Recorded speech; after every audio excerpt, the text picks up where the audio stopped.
She had been walking for 6 hours, alone, hungry, 7 years old, no phone, no one to call. When her legs gave out, she didn't fall in front of a teacher, a neighbor, a kind stranger. She fell at the feet of a biker, 6 feet of leather and grey beard, and she looked up at him with eyes that had used up every last drop of fear, and she said 4 words. "I'm so tired." Ooh, what happened next filled a parking lot with 180 motorcycles, changed the life of a man who had been running from grief, and gave one little girl the one thing she'd been walking toward all along. The morning Cole Merritt rode out of his driveway on East Magnolia Avenue.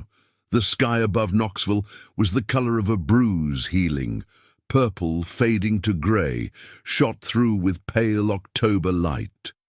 He liked mornings like this. Mornings that didn't ask anything of him, that just rolled out ahead like the highway, quiet and indifferent. He swung his leg over his 2009 Harley-Davidson Road King, felt the familiar rumble ignite beneath him, and exhaled for what felt like the first time in days. Cole was not a complicated man, at least not on the surface. 38 years old, broad-shouldered, with forearms like bridge cables and a beard that had gone grey at the edges 2 winters ago.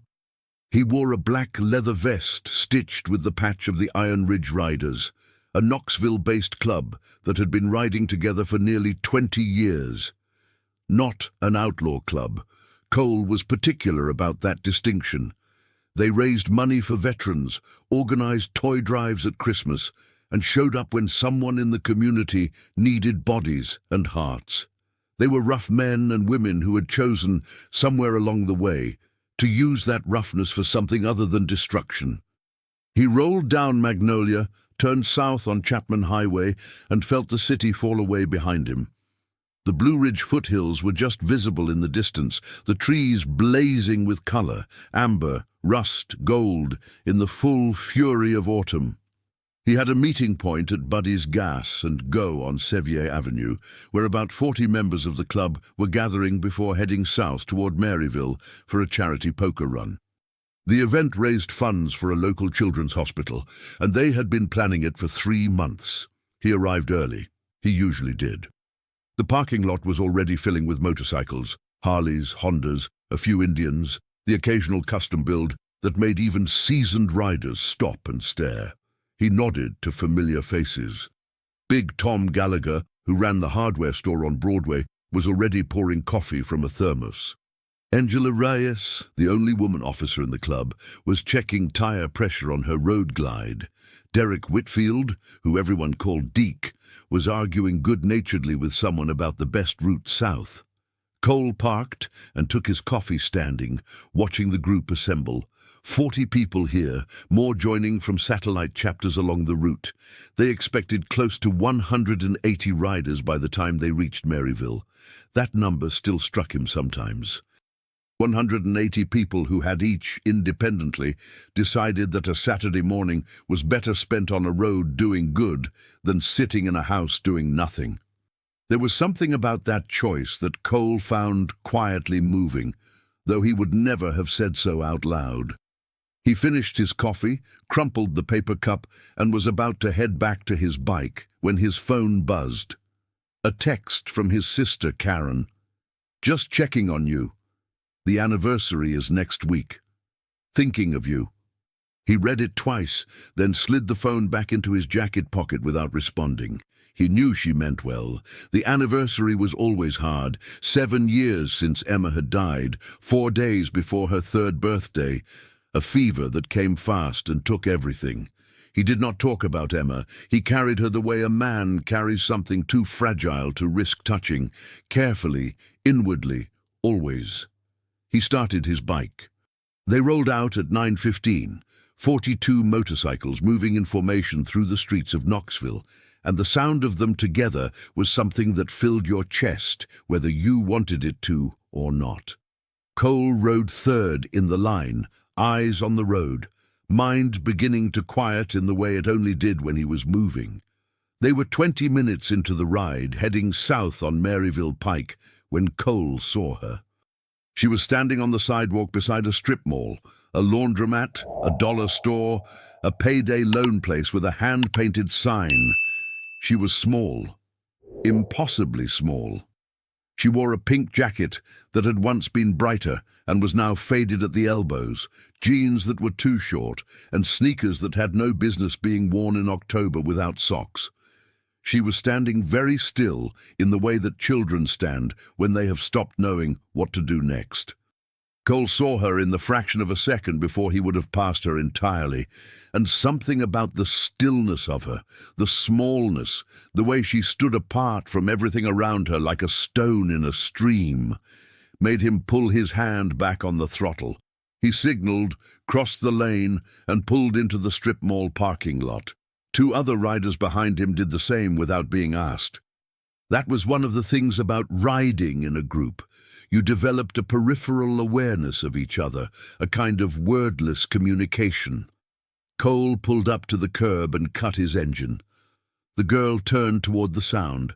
She had dark brown eyes, wide and exhausted, and a face that was streaked with dried tears and dust. She looked at Cole, 6 feet, 220 pounds, leather vest, grey beard, and she did not run. She just looked at him the way someone looks at something when they have used up all their fear and have nothing left to spend. Then her knees gave. Cole was off his bike before she hit the ground. He caught her by the shoulders, and she was lighter than he expected, lighter than made sense. And she crumpled against his hands, and she said something, barely audible above the distant sound of the remaining bikes continuing south. "I'm so tired," she said. "I'm so tired." Cole knelt on the sidewalk of Maryville Pike in the cold October air, holding a 7-year-old girl he had never seen before, and for a moment he could not speak at all. "Okay," he said finally, his voice lower than usual. "Okay, I've got you. You're okay." She was not okay, but she would be. Cole Merritt had never been more certain of anything in his life. Her name came out in pieces, the way exhausted children give information, slowly, with long pauses, as if each word costs something. Cole sat cross-legged on the sidewalk, which was not a comfortable position for a man his size, and held the girl at arm's length so he could see her face. "What's your name, sweetheart?" "Lily." A pause. "Lily Harper. Lily Harper." He repeated it carefully, like something he intended to keep. "How old are you, Lily?"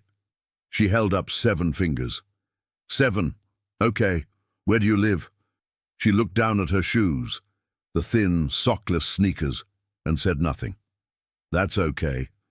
We don't have to figure that out right now." Cole looked up. Big Tom and Angela had pulled in behind him and were standing a respectful distance back, their faces tight with concern. Tom's coffee thermos was still in his hand. "Tom, water, anything." Tom moved immediately, heading toward the dollar store. Angela crouched a few feet from Lily, not too close, her voice soft. "Hey, Lily, my name's Angela. Are you hurt anywhere?" Lily shook her head, but the motion was slow and uncertain. "When did you last eat something?" The girl thought about this seriously, her brow furrowing. "Yesterday," she said. "I think yesterday." Cole felt something shift inside his chest. He kept his face neutral. "Yesterday, what did you eat?" "Some crackers from the gas station." She hesitated. "I found them on the ground outside." No one said anything for a moment. Tom came back with a bottle of water and a package of peanut butter crackers he had bought inside. Cole took the water, opened it, and offered it to Lily. She took it with both hands and drank steadily, carefully, like someone who had learned not to waste. "Can you tell me where your mom is?" Cole asked. Lily lowered the water bottle. She looked at the parking lot, at the cars moving on the street, at a pigeon walking along the curb with tremendous purpose. "She left," Lily said. "Left where?" "Just left." Oh, she said it without drama, without particular sadness, the way you might describe a fact of geography. The mountain is there, the river runs east. She left. Cole recognized the tone. It was the tone of a child who had said something so many times internally that it had stopped being a wound and become a landscape. When did she leave? 2 days ago. Tom made a sound in his throat. Angela pressed her lips together. Cole pulled out his phone.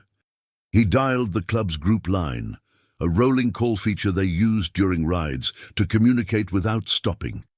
It connected immediately, patching in every rider currently on the network. He could hear the sound of 60, 70, 80 engines in the background, the open road. "This is Cole," he said. "I'm at the Maryville Pike strip mall near the laundromat on the south side. I've got a situation. A little girl, 7 years old, alone, no parent, no food since yesterday. She needs help." He paused. "I'm not going to ask anyone to turn around, but if you're close, or if you can get close, I could use some people here." He ended the call. Lily was eating the peanut butter crackers with 2 hands, slowly and methodically. She looked at Cole's vest. "What's that?" she asked, pointing to the Iron Ridge Riders patch. "That's my club." "Like a gang?" "No, like a family." She considered this. "I don't have a family," she said. Cole did not look away from her. "You do right now," he said.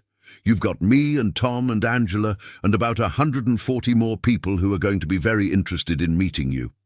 She looked skeptical, the healthy skepticism of a child who has been disappointed before.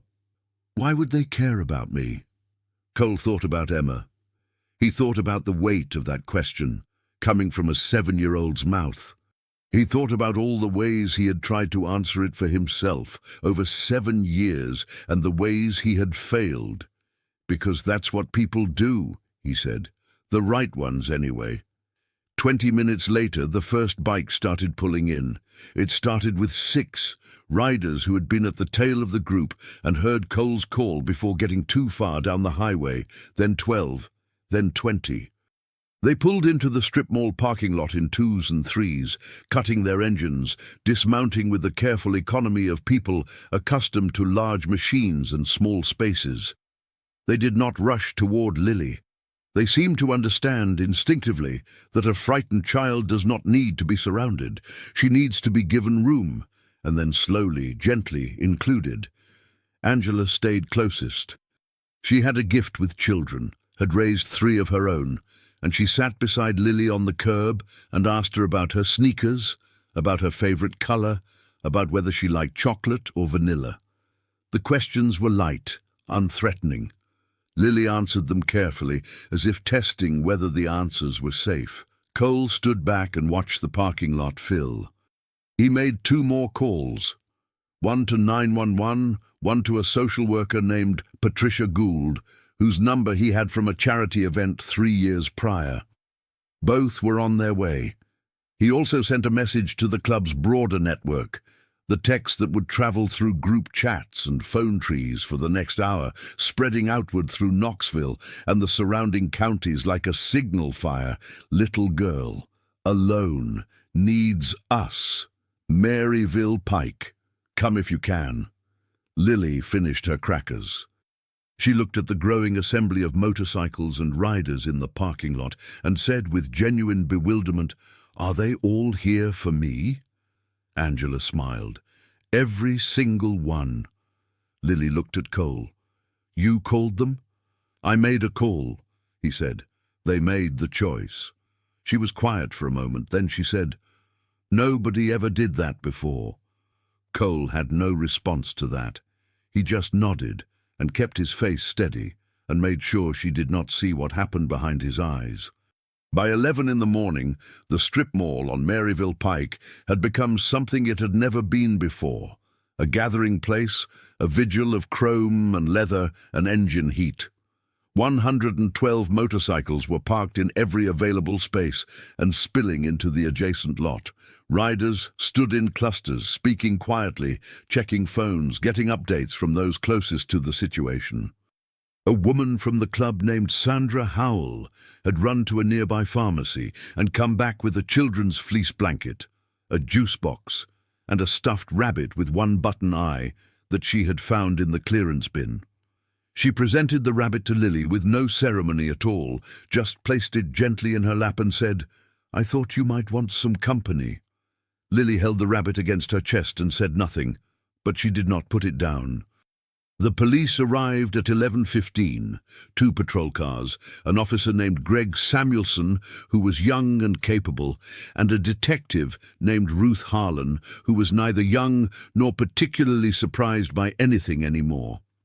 They spoke with Cole first, then with Angela, then carefully, slowly, with Lily. Cole watched the interaction from 15 feet away. Lily answered the detective's questions in a low, measured voice, and Cole could not hear all of it, but he watched the detective's face and saw the way it changed, the professional neutrality giving way just slightly to something more human. He had seen that expression before, on people who encounter suffering they were not quite prepared for, even after years of encountering it. Patricia Gould arrived at 11:45. She was a compact woman in her 50s, with reading glasses pushed up on her forehead and a canvas bag full of forms and folders. She introduced herself to Lily as Pat and sat beside her on the curb without preamble, as if sitting on curbs beside children was something she did every day, which Cole supposed it essentially was. He moved closer, close enough to listen, keeping his posture open and non-threatening. From what Lily told Pat, and from what the detective pieced together through the afternoon, the story came together in fragments. Her mother was Rachel Harper, 26 years old. She and Lily had been living in a motel room off Western Avenue for 4 months, since being evicted from their apartment. The motel was not a good place. Lily did not say this directly, but described it in the way children describe places that have frightened them. The smell, the sounds through the walls, the man who sometimes knocked on their door late at night. Rachel Harper had struggled with substance use for several years. She had tried to get clean twice. 2 days before, she had left the motel room while Lily was sleeping and had not come back. Lily had waited 1 full day. She had eaten the crackers. She had watched television until the room's prepaid access cut out. When the second morning came and her mother still was not there, she had picked up her pink jacket, put on her shoes, and walked out the door. She had not called anyone. She did not have a phone. She did not know who to call. She walked because walking was the only action that felt like doing something, and doing something felt better than waiting. She had walked for nearly 6 hours, covering more than 4 miles along the edge of Maryville Pike, before her legs gave out at the feet of Cole Merritt. When Pat finished writing and looked up, her glasses had slid down her nose. She pushed them back and said gently, "Lily, you were very brave." Lily shook her head, a small, definitive shake. "I was scared," she said. "The whole time." "That's what brave is," Pat said. Cole turned away and looked at the parking lot, at the rows of motorcycles, at the men and women standing in the October light with their hands in their pockets and their eyes on this small girl on a curb. He counted heads without meaning to. More than 140 now, with more arriving. The word had gone far and wide. Riders who had never met Cole, who belonged to different clubs or no club at all, had seen the message in a group chat or heard it from a friend and simply come. He thought about the question Lily had asked him. Why would they care about me? He looked at the people in that parking lot, mechanics and teachers and retired veterans and construction workers and nurses and small business owners, all of them having given up a Saturday charity ride to sit in a strip mall parking lot for a 7-year-old girl they had never met. He still didn't have a clean answer. He just knew it was true. But the next hours brought complications. The immediate concern was Lily's placement. Pat explained that with Rachel Harper's whereabouts unknown, Lily would need to go into emergency foster care by the end of the day. Protocol required it. This was the right thing, Pat assured everyone. But Cole watched Lily's face when the word foster care came up and saw what moved across it. a kind of braced resignation, as if this were a door she had always known was at the end of a hallway, and now she was standing at it. "Will I have to go somewhere I don't know?" Lily asked Pat. "We'll find the best place we can," Pat said carefully. "That's not what I asked." Cole almost smiled. Even at 7, even after 6 hours of walking and 2 days alone, Lily Harper had a precision about her that caught you off guard. He pulled Pat aside. "Is there any way to keep her here, at least until we know she's going somewhere solid?" Pat looked at him over her glasses. "Mr. Merritt, I understand the impulse. But my hands aren't entirely free here. We have protocols. I know you have protocols." Cole kept his voice even. "I'm asking if there's any room inside those protocols for doing this right." Pat looked at him for a long moment. Then she looked at the 150 bikers standing in a strip mall parking lot because a little girl had fallen on the sidewalk. "Let me make some calls," she said. Cole nodded. He walked back to where Lily was sitting, still on the curb, still with the rabbit, the fleece blanket now wrapped around her shoulders.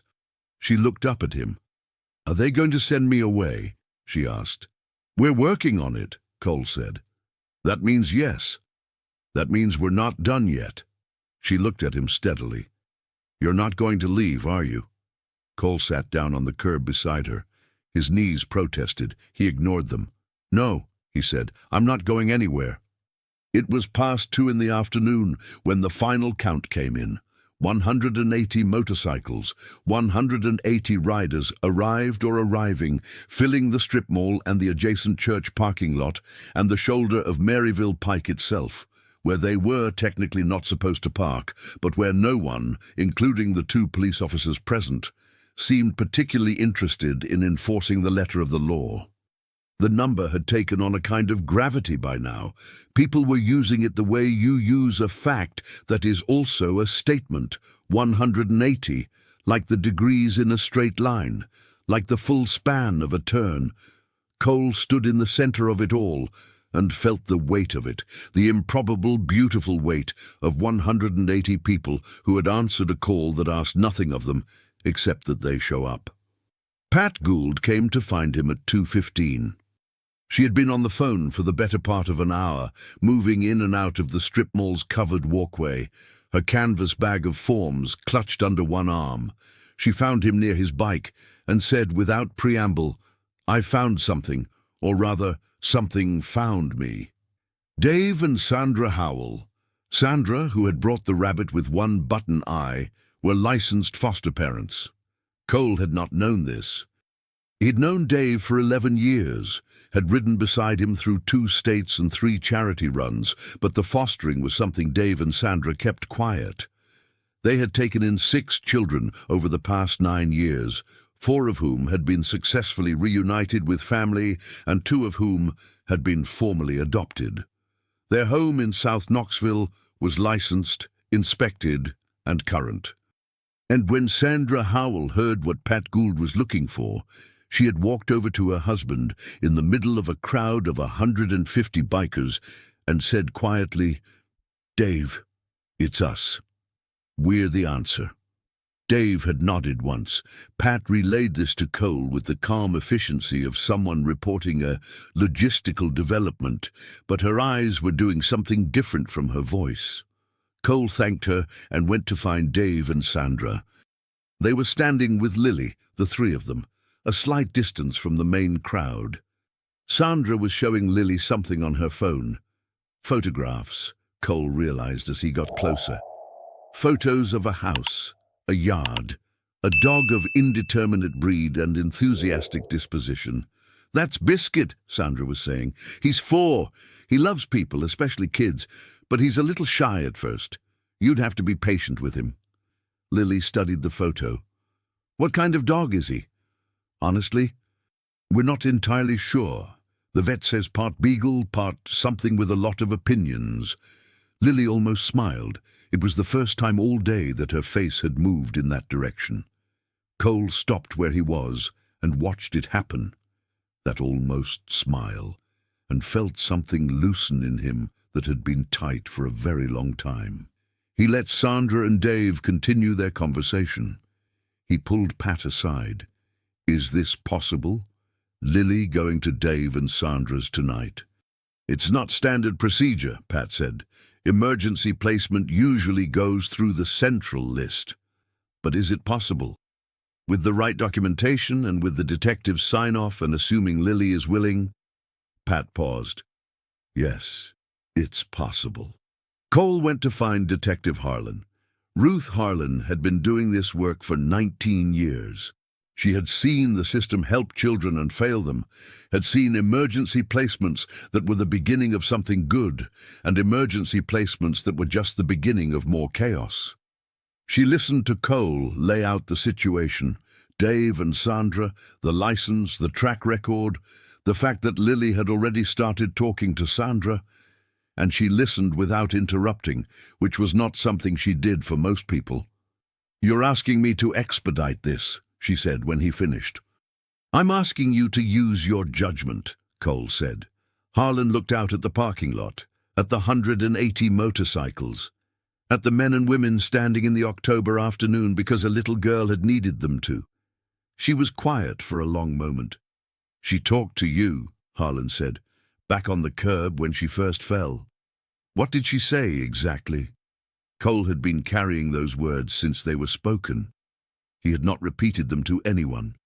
He thought about them now, about the weight of them from such a small voice. She said she was tired, he said, but that wasn't all of it. Later, when I asked her why she had been walking all that time, why she hadn't stayed in the room, he paused. She said she was looking for someone who would stay.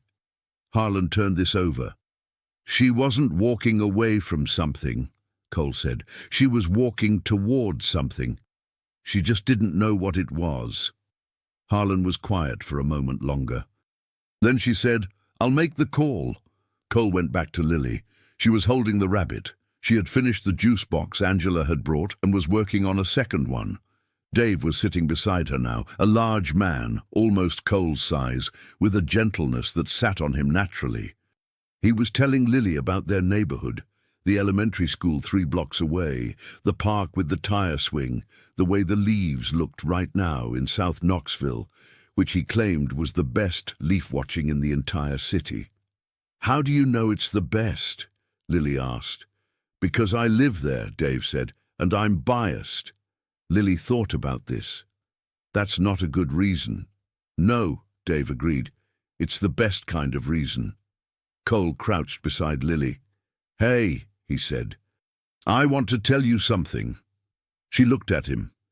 These people, Dave and Sandra. I've known Dave for 11 years. He's one of the best people I've ever met. And Sandra's the one who brought you the rabbit. Lily looked down at the rabbit. I know, she said. There's a chance, and Pat is working on it, that you might be able to go home with them tonight, to their house, with the dog. Biscuit. The one with opinions, Lily said. That's the one. She was quiet. Cole waited. Will you come? She asked. The question hit him somewhere specific. To their house. Not forever, she said quickly, as if clarifying terms. Just to see that it's okay. Cole looked at Dave. Dave gave a slight nod. Yeah, Cole said. I'll come. Lily nodded once, satisfied. She looked out at the parking lot, at the 180 motorcycles, at all the people who had come and stayed on a Saturday afternoon for no other reason than that she needed them too. They're all really here for me, she asked again. Every one of them, Cole said. She held the rabbit tighter. Okay, she said very quietly. Okay. The paperwork took until 4:30. Pat Gould, who had been in the field for 22 years and had signed more emergency placement documents than she could count, said later that she had never processed one quite like this. Not because of the complexity, but because of the audience.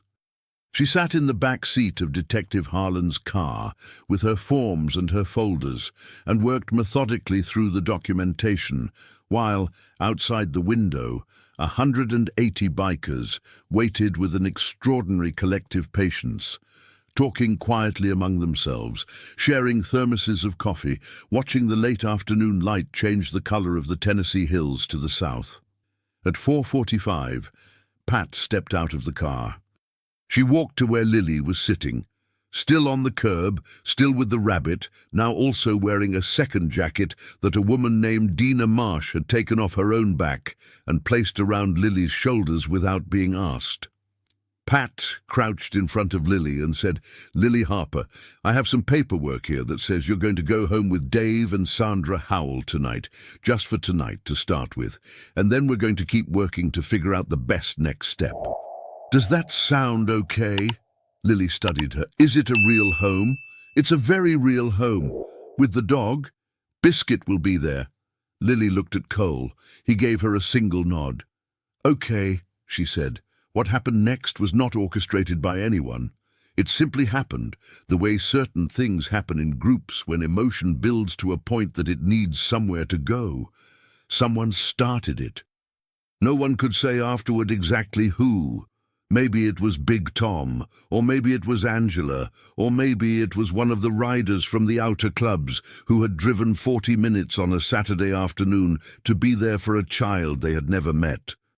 But someone started to clap, and then someone else did, and then the sound spread through 180 people in a strip mall parking lot until the whole lot was full of it.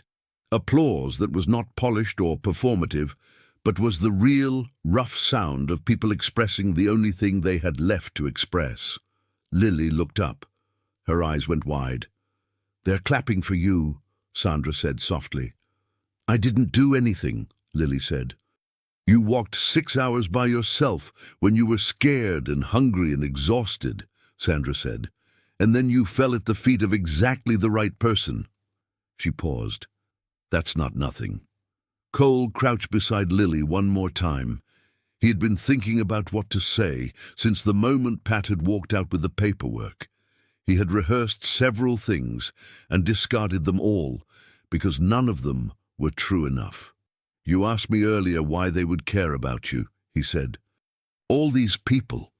Lily looked at him. "I told you it's what the right people do, and that's true, but here's the fuller answer." He paused. 7 years ago, I lost someone. She was little like you. And I spent a long time after that driving on roads going nowhere because I didn't know where else to go." He kept his voice steady. "Today I was driving on a road, and you were at the end of it. And I think sometimes the road takes you exactly where you're supposed to be, even when you don't know you're going anywhere." Lily considered this with the seriousness she applied to most things. "Do you feel better now?" she asked. "Since you stopped?" Cole almost laughed. He pressed his lips together. "Yeah," he said, "I think I do." Lily nodded, as if this confirmed something she had already suspected. Then she stood up, tucked the rabbit under her arm, and walked to Sandra and took her hand. The ride to Dave and Sandra's house in South Knoxville was 14 minutes, door to door. Cole rode behind Dave's truck, and behind Cole came 40 of the Iron Ridge riders, and behind them came others who simply wanted to see it through until there was a column of motorcycles moving through the October streets of Knoxville that made people on the sidewalks stop and look. Not because it was threatening, it was not, but because there was something in it that people could feel without being able to name. The sight of strength choosing softness, of power choosing gentleness, of 100 strangers choosing unanimously to care.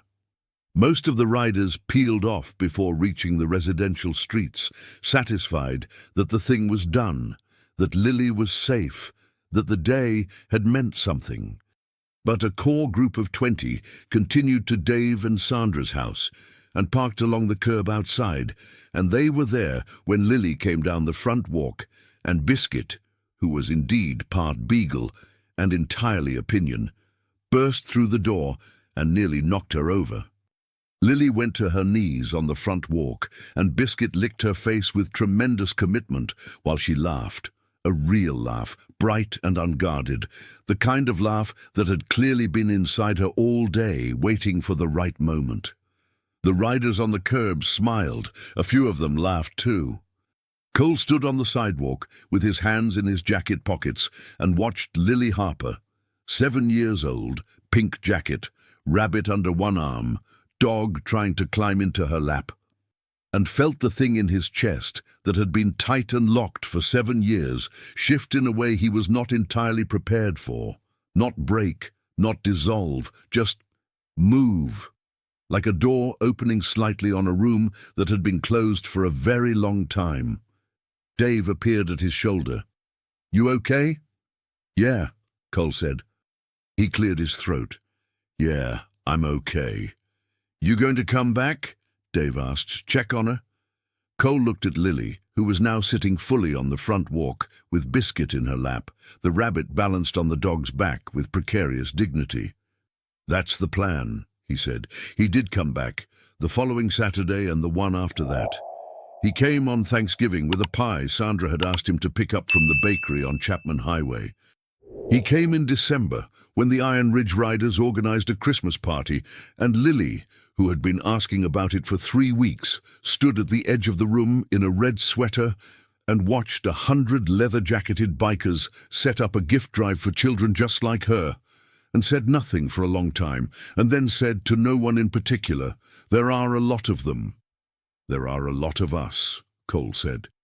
By February, Lily had begun calling him Cole, in the way she called Sandra Sandra and Dave Dave, not with the careful neutrality of a child managing expectations, but with the ease of someone using a word that had simply become familiar through use.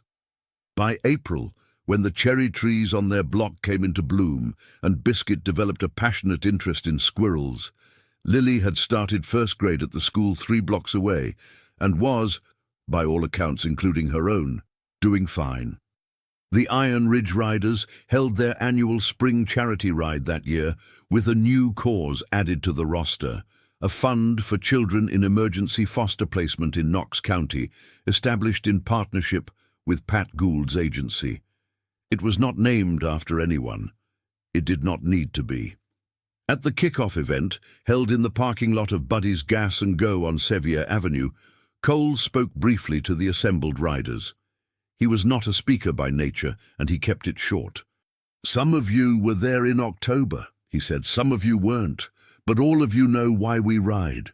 We ride because the road goes somewhere, because showing up matters, because sometimes a little girl walks 6 hours on a highway when she's scared and hungry and looking for something she doesn't have a name for, and the right people happen to be on that road." He paused. Be the right people.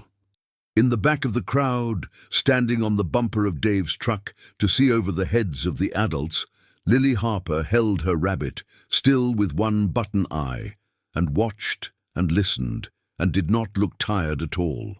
She looked for the first time in a long time like a child who was exactly where she was supposed to be, and she was.